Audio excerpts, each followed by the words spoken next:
Bismillahirrahmanirrahim. Assalamualaikum warahmatullahi wabarakatuh. Salam sejahtera untuk kita semua. Perkenalkan, saya Dewi Siti Hamzah Marpaung yang merupakan salah satu dosen di Fakultas Hukum Universitas Singapura Bangsa Karawang. Saat ini saya sedang mengikuti sertifikasi dosen nasional SMART gelombang kedua tahun 2023.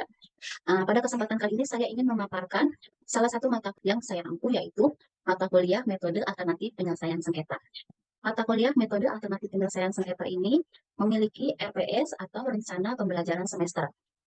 Rencana pembelajaran semester ini dijadikan sebagai acuan ataupun pedoman kepada saya sebagai dosen serta kepada mahasiswa dalam kegiatan proses perkuliahan. RPS ini disusun oleh tim dosen pengembang, yang mana salah satu dosen tim pengembangnya adalah saya sendiri, Devi Siti Hamzah.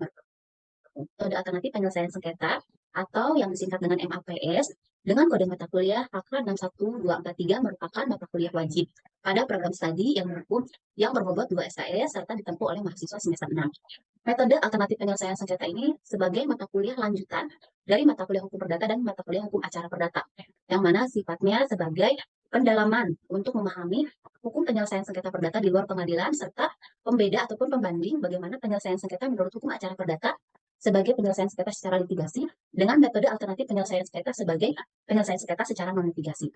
Bahasan dalam mata kuliah ini meliputi sejarah dan terminologi tentang sengketa, litigasi dan non-litigasi, teknik penyelesaian sengketa secara litigasi dan penyelesaian sengketa secara non-litigasi, sumber hukum MAPS, sifat dan karakteristik dari MAPS, kelebihan dari MAPS serta kekurangannya, kemudian terkait dengan bentuk-bentuk metode alternatif penyelesaian sengketa, kemudian membahas terkait dengan arbitrase, kompetensi arbitrase, perjanjian arbitrase, klausul arbitrase, arbiter, hak ingkar dan tuntutan ingkar dari seorang arbiter, proses dan tahapan pemeriksaan sengketa dalam arbitrase, peranan pengadilan dalam menyelesaikan sengketa melalui arbitrase, serta alternatif penyelesaian sengketa melalui Badan Arbitrase Nasional ataupun BANI, dan yang terakhir adalah terkait dengan pelaksanaan putusan arbitrase asing di Indonesia. Setelah menyelesaikan mata kuliah ini selama 1 semester, bahwa diharapkan mahasiswa mampu memahami konsep penyelesaian sengketa hukum perdata melalui arbitrase dan alternatif penyelesaian sengketa di luar pengadilan ataupun secara non-litigasi secara utuh dan lengkap, mampu melakukan analisis persoalan yang berkaitan dengan penyelesaian sengketa di luar pengadilan secara non-litigasi, mampu menganalisis secara ilmiah dan objektif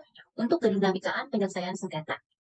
Capaian pembelajaran diharapkan mahasiswa mampu memahami teori terminologi mengenai arbitrase dan alternatif penyelesaian sengketa yang meliputi teori sengketa, teori litigasi, dan non-litigasi. Mampu menguraikan dan mengkombinasikan serta menganalisis perbedaan penyelesaian sengketa perdata secara litigasi dan secara non-litigasi. Kemudian memahami sumber hukum metode alternatif penyelesaian sengketa, sifatnya, kelebihan dan kekurangan dari metode alternatif penyelesaian sengketa. Selain itu, mampu memahami dan menganalisis bentuk-bentuk dari alternatif penyelesaian sengketa yang meliputi tentang konsultasi, negosiasi, mediasi, konsiliasi, pendapat ahli, dan arbitrase. Kemudian mampu memahami dan menganalisis proses penyelesaian sengketa melalui arbitrase, peranan pengadilan dalam penyelesaian sengketa melalui arbitrase, serta pelaksanaan arbitrase dan arbitrase asing di Indonesia. Terkait dengan metode pembelajaran, saya menggunakan beberapa metode pembelajaran. Yang pertama adalah ceramah dan interaksi mahasiswa. Interaksi satu arah maupun dua arah. Satu arah antara saya dengan mahasiswa, dua arah antara saya sebagai dosen dengan mahasiswa, dan mahasiswa terhadap saya sebagai dosen, serta interaksi antar mahasiswa yang satu dengan mahasiswa yang lainnya. Kemudian ada diskusi kelompok. Metode pembelajaran ini berangkat dari pemberian penugasan secara terstruktur, yaitu tugas kelompok. Yang nantinya mahasiswa akan membentuk dan membagi menjadi beberapa kelompok untuk menganalisis beberapa studi kasus yang diberikan. Kemudian ada case-based learning dan problem-based learning. Metode pembelajaran case-based learning dan problem-based learning ini melakukan pendekatan kasus. Mahasiswa akan mencari atau diberikan kasus-kasus dan dianalisis kemudian bagaimana solusi dari pemecahan suatu permasalahan tersebut. Kasus tersebut dapat diperoleh dari dosen atau dari saya, maupun diperoleh secara mandiri oleh mahasiswa secara jelajah digital ataupun permasalahan-permasalahan yang ada di dalam masyarakat.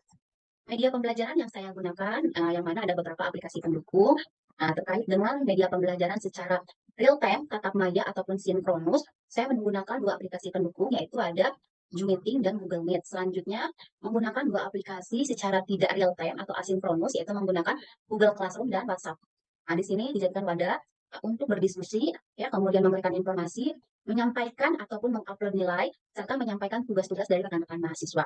Kemudian metode pembelajaran yang secara langsung ataupun tatap muka dilaksanakan di ruang kelas gedung Fakultas Hukum Universitas Singapura Karawang.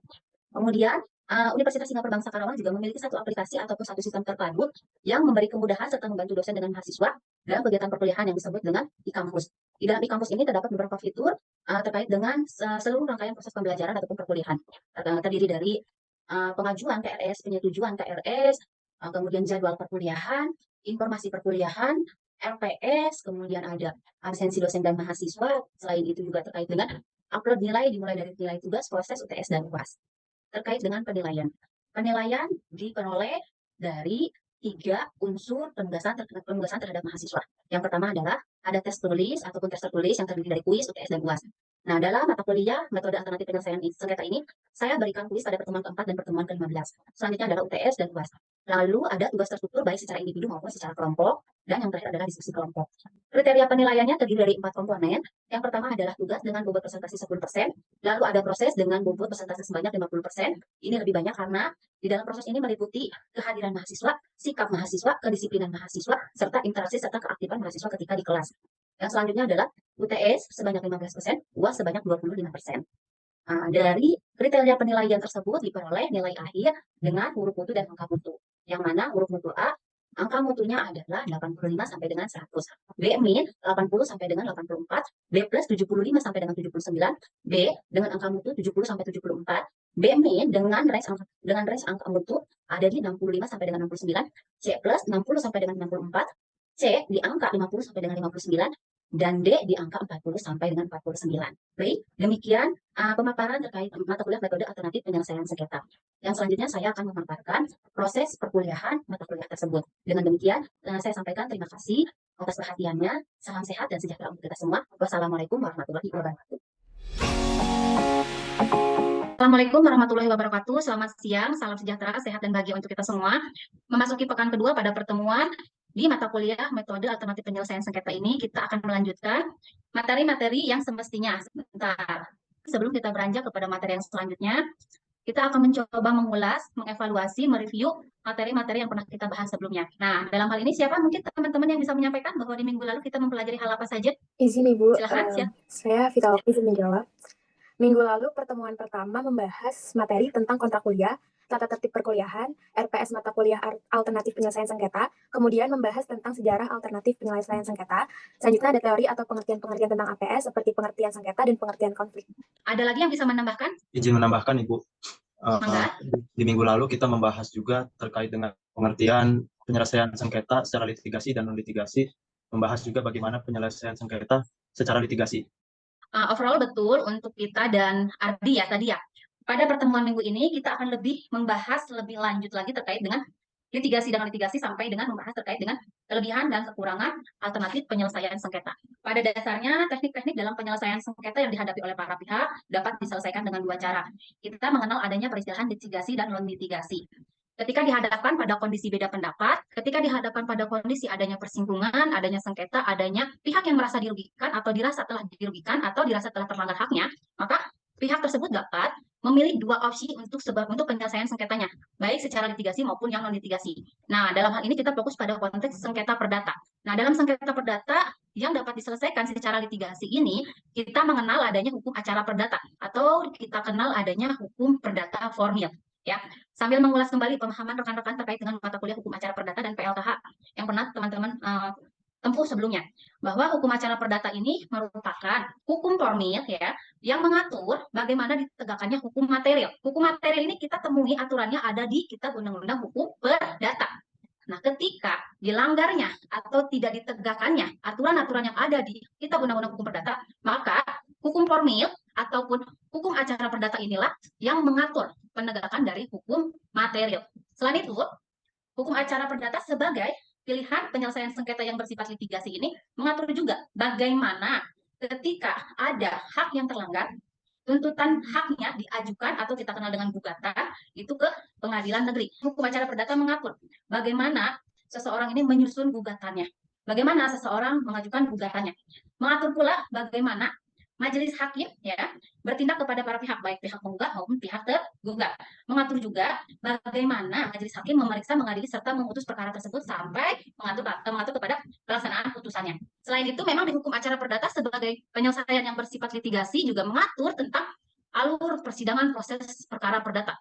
Dimulai dari mengajukan gugatan, jawaban, replik, duplik ya, kemudian ada pembuktian penggugat, pembuktian tergugat, kesimpulan para pihak sampai putusan. Nah, inilah yang diatur secara kaku, secara formal dalam hukum acara perdata sebagai hukum penyelesaian sengketa perdata yang bersifat litigasi. Kita mengenal ada 2 jenis perkara nih yang dapat diajukan di pengadilan. Ada yang bisa menjawab, mungkin masih ingat? Izin Ibu. Enggak, silakan. Ya, di dalam penyelesaian sengketa secara litigasi itu terdapat 2 jenis perkara yang dapat diajukan atau dimohonkan kepada pengadilan negeri, itu ada permohonan dan gugatan. Ada izin Ibu untuk permohonan atau sering disebut dengan volunteer juridik ini biasanya perkara yang diajukan di dalam bentuk permohonan yang biasanya ditandatangani oleh pemohon atau kuasanya dan juga biasanya ditujukan kepada ketua pengadilan. Permohonan ini juga merupakan kepentingan sepihak dari pemohon itu sendiri yang tidak mengandung sengketa dengan pihak lain. Sedangkan tadi gugatan adalah tuntutan hak yang mengandung sengketa atau adanya perbedaan pendapat dan di dalamnya terdapat para pihak yang bersengketa tersebut. Betul ya, Ibu izin menambahkan, di dalam hukum perdata ini kita mengenal 2 jenis perkara yang dapat diajukan untuk diputus ataupun dimohonkan kepada majelis hakim. Yang pertama ini adalah permohonan ya. Permohonan ini adalah perkara yang dimohonkan oleh satu pihak yang memang memiliki kepentingan memohon kepada majelis hakim untuk memperoleh suatu penetapan.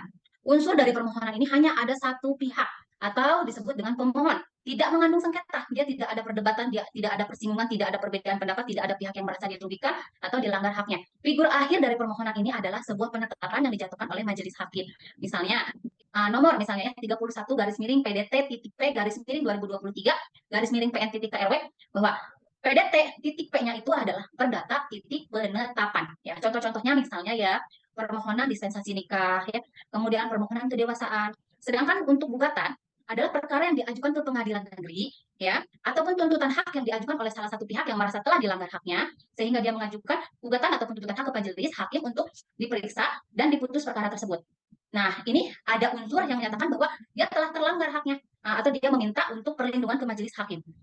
Nah, jadi ada 2 orang, sekurang-kurangnya ada 2 pihak ataupun 2 orang, ya, baik dia badan hukum maupun person ya, ataupun bisa lebih dari 2 orang.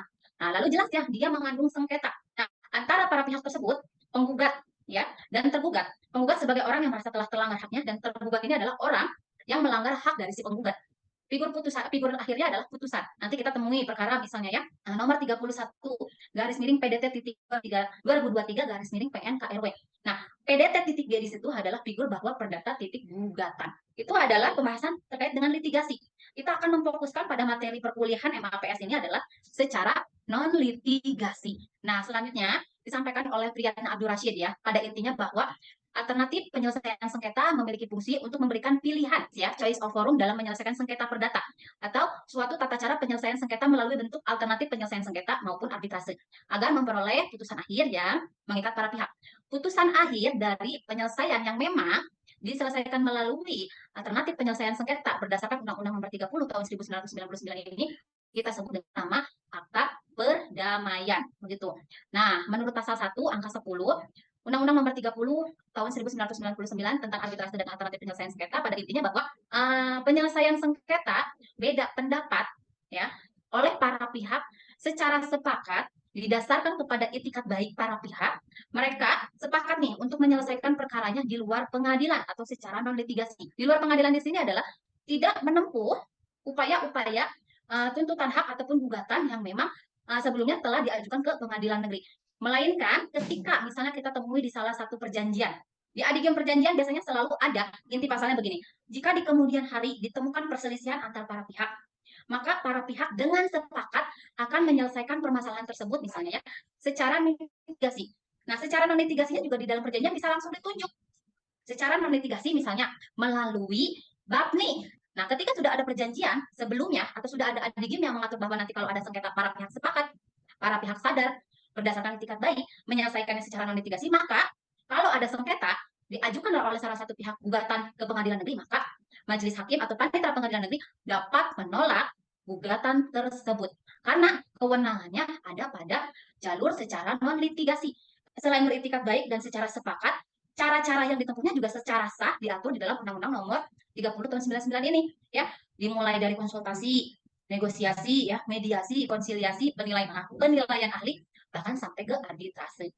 Tapi catatannya bahwa penyelesaian sengketa perdata yang dapat diajukan atau diselesaikan secara non-litigasi ini limitatif berdasarkan pasal 5 ayat 1 hanya sengketa konsumen, sengketa hak kekayaan intelektual, sengketa investasi ataupun penanaman modal, perniagaan, dan keuangan.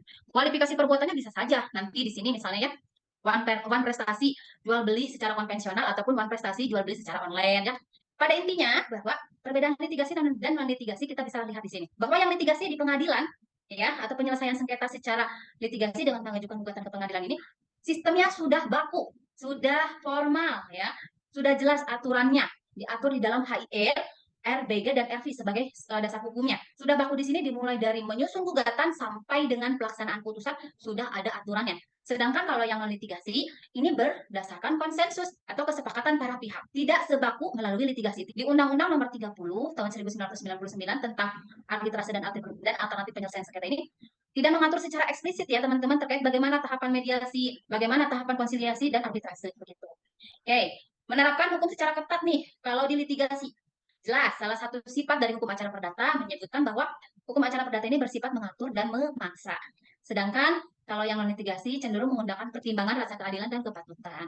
Ya, terbuka dan diketahui oleh publik. Terbuka dan diketahui oleh publik itu dalam proses persidangan perkara perdata, terkecuali beberapa kondisi ya, persidangan seperti hak asuh anak ya, itu bersifat tertutup. Nah, sedangkan yang non litigasi itu lebih bersifat rahasia. Sehingga ketika ada perkara yang diselesaikan secara non litigasi hanya diketahui oleh para pihak saja. Kemungkinan banding atau upaya hukum atas keberatan dari putusan yang pertama ini sangat besar terjadi.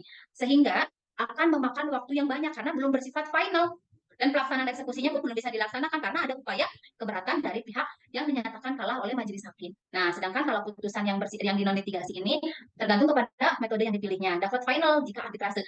Nah, finalnya arbitrase ini jika memang ya putusannya atau akta perdamaian tersebut didaftarkan, dicatatkan oleh pengadilan negeri. Begitu. Kemudian yang litigasi ini bersifat lebih formal dan yang non litigasi ini lebih fleksibel.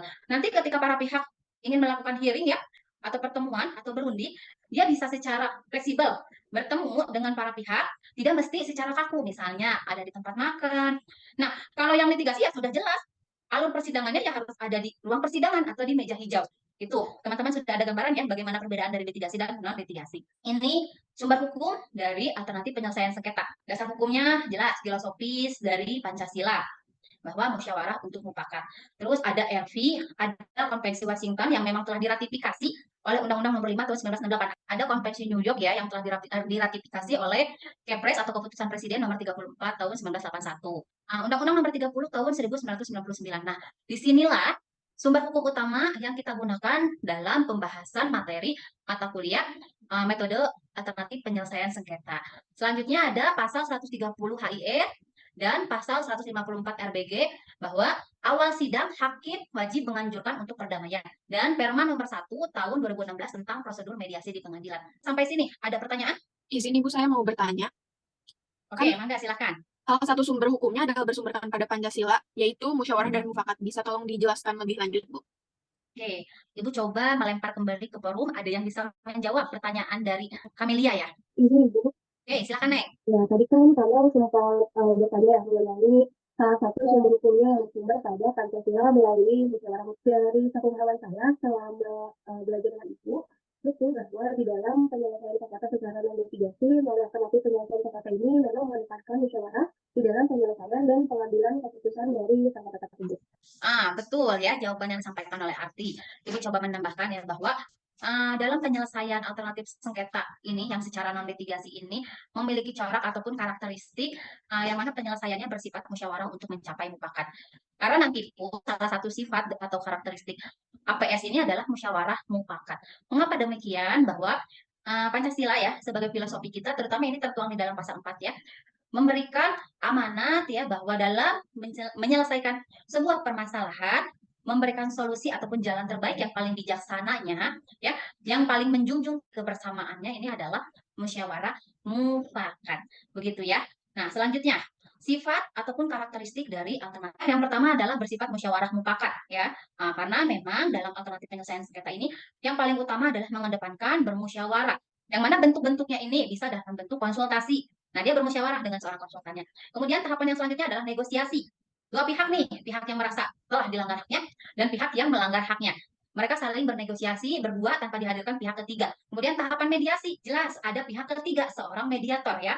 Nah, di sini mereka juga melakukan tahapan-tahapan yang memang bercorak atau bercirikan musyawarah untuk mencapai mufakat. Begitu pula dengan tahapan-tahapan selanjutnya sampai kepada tahapan arbitrase. Kemudian sifat yang kedua adalah sukarela dalam berproses, ya. Berangkat dari kondisi I have my way, you have your way. Nah, kemudian there is no way. Nah, dua pihak ini memiliki jalan masing-masing, memiliki choice of law-nya masing-masing, choice of law-nya masing-masing. Katakanlah kalau choice of law ini adalah sengketa perdata yang melibatkan dua warga negara, baik itu asing maupun warga negara dalam negeri. Dia memilih nih menyepakati forumnya, forum apa? Misalnya melalui arbitrase nasional atau arbitrase internasional.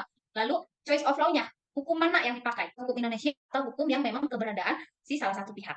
Nah, ketika kondisi berangkat dari kondisi seperti itu ya, ketidak ada cocokan jalan keluar yang dimiliki oleh masing-masing pihak, akhirnya para pihak duduk bersama, tetap konteksnya beritikat baik ya, berdasarkan kesepakatan para pihak. Kalau sudah beritikat baik secara sepakat, mereka sukarela dalam misalnya memilih menyepakati baik, kita sama-sama sukarela memilih alternatif penyelesaian sengketa secara non litigasi, dan sukarela pula dalam berprosesnya. Tidak ada pihak yang dipaksakan. Selanjutnya adalah prosedurnya cepat, responsif, hemat waktu dan biaya. Bandingkan dengan yang litigasi ya, atau tuntutan hak atau gugatan yang diajukan ke pengadilan negeri. Banyak sekali penumpukan perkara-perkara perdata ya, yang sedang pada posisi waiting list untuk jadwal persidangan.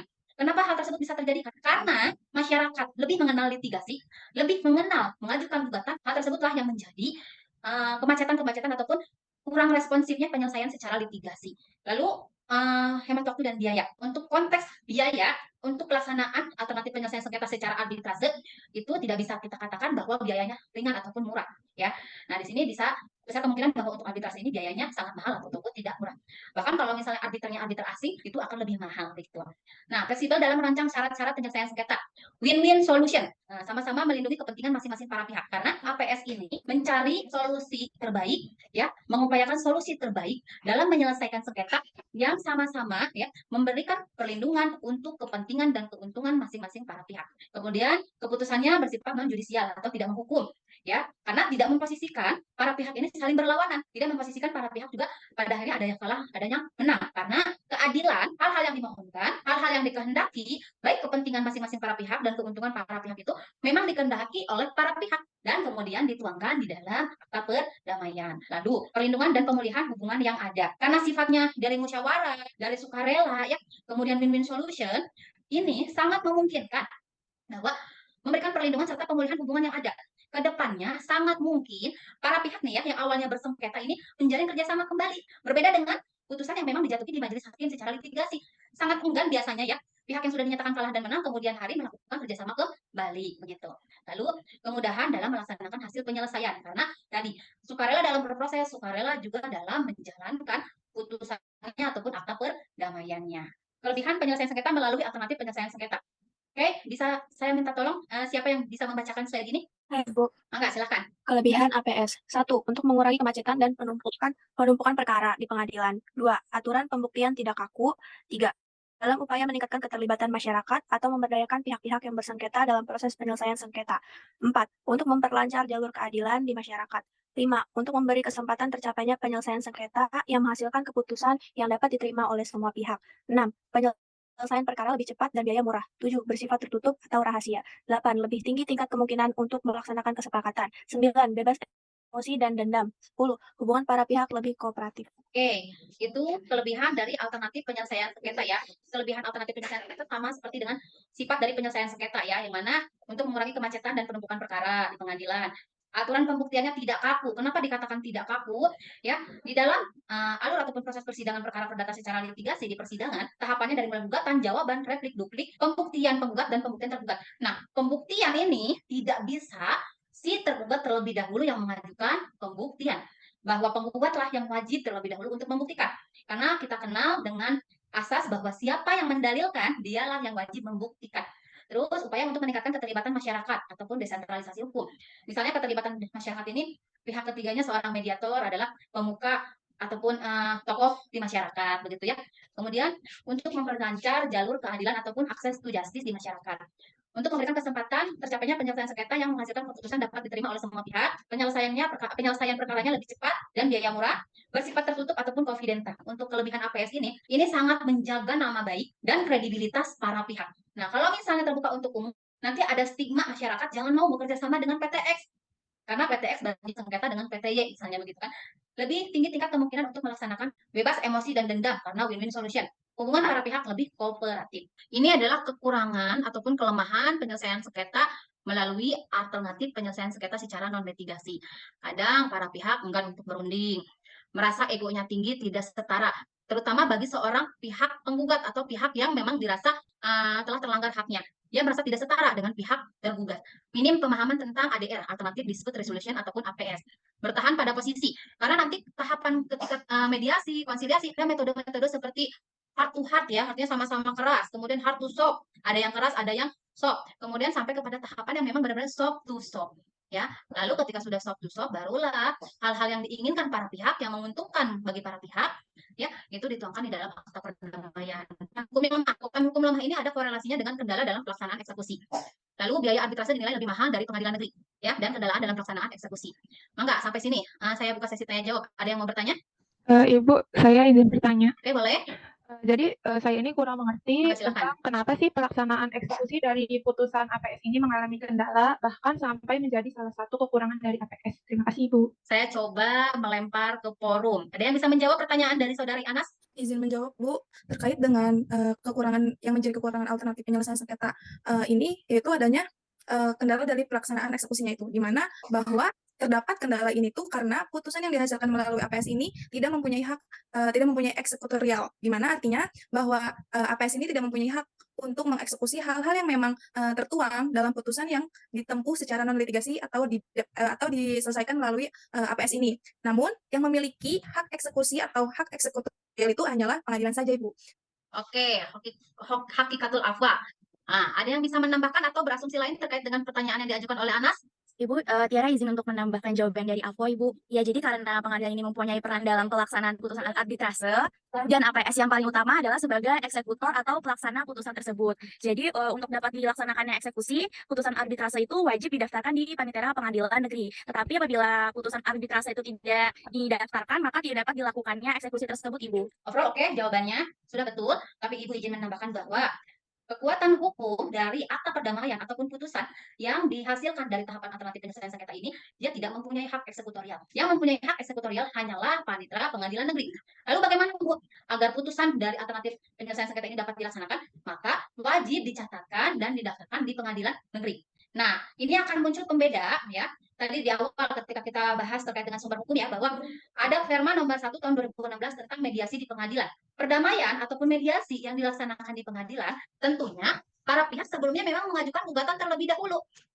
Namun, di setiap awal agenda persidangan, majelis hakim wajib menawarkan ataupun mengajukan untuk ditempuh terlebih dahulu upaya perdamaian melalui mediasi. Nanti, ketika tahapan bermediasi di pengadilan tersebut ditempuhnya upaya perdamaian, dituangkan di dalam akta perdamaian, catatan pentingnya bahwa akta perdamaian tersebut mempunyai kekuatan hukum yang sama seperti putusan majelis hakim. Artinya sudah dapat dijalankan eksekusi, ya. Berbeda dengan mediasi yang diatur di dalam Undang-Undang 30 tahun 1999 tentang arbitrase dan alternatif penyelesaian sengketa. Nah, ketika tahapan, katakanlah misalnya tahapan berarbitrase, ditempuh upaya perdamaian, dituangkan di dalam akta perdamaian, maka untuk mempunyai kekuatan hukum yang kuat, untuk dapat dilaksanakan eksekusi, si akta perdamaian tersebut wajib dicatat dan didaftarkan di pengadilan negeri. Sebelum diakhiri, saya akan memberikan penugasan secara struktur yang mana tugasnya adalah tugas individu. Jadi nanti mangga sama rekan-rekan semua cari kasus sengketa perdata yang memang diselesaikan atau melalui tahapan secara litigasi. Lalu dari kasus tersebut analisa kemungkinan jika kasus tersebut diselesaikan secara non litigasi. Oke, terkait dengan penugasan ada pertanyaan? Saya izin bertanya, Bu. Boleh, Untuk boleh. tugasnya ini dibuat dalam bentuk atau format apa ya, Bu? Dalam bentuk tertulis ya. Di folio bergaris, dirapin, di scan, merger menjadi satu file. Any question yang lain? Gimana? Izin bertanya, Ibu, perihal deadline-nya kapan ya, Ibu? Oke, untuk deadline pengumpulan tugas paling akhir di hari Jumat pukul 12.00 malam. Yang lain cukup? Ada lagi? Izin Bu, terkait dengan teknis pengumpulan tugasnya itu melalui apa ya, Bu? Silahkan upload ke link Google Drive sesuai dengan folder kelasnya masing-masing, begitu ya. Nanti linknya akan Ibu share. Nah, selain melalui Google Drive, Google Classroom juga tolong dikumpulkan tugasnya di situ ya. Lalu, bentuk pertanggungjawaban tugas yang tadi disampaikan. Nah, pada pertemuan ketiga nanti, saya akan pilih teman-teman untuk menyampaikan tugas yang memang sudah teman-teman buat. Oke, cukup ya untuk pertemuan minggu ini. Saya akhiri. Wabillahi taufiq wal hidayah. Wassalamualaikum warahmatullahi wabarakatuh.